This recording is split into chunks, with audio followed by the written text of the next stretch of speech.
Hello everyone, welcome to my channel. আর আজ আমার কাজ হচ্ছে, আমার কলেজের পরীক্ষা 26 তারিখ থেকে।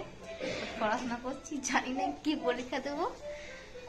পড়তে ইচ্ছা করছে না, ভালো লাগে না পড়তে আমার একদমই। তাই দেখি একটু তোমার সঙ্গে গল্প করে ভাবলাম।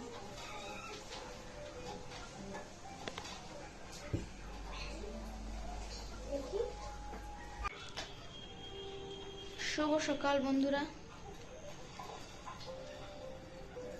চ্যানেলটা একটু সাবস্ক্রাইব করবে, লাইক করবে প্লিজ। আমার সোনার ঘুম থেকে করে খাওয়া হয়ে গেছে, এবার খেলু খেলু করছে।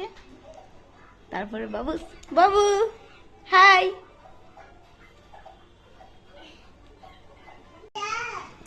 সকাল সকাল দেখো আমার সোনু কেমন টিভি দেখছে। এই হচ্ছে বাচ্চাদের সকাল। এই লাইফটা ছেড়ে এসেছি, খুব মিস করি লাইফটাকে।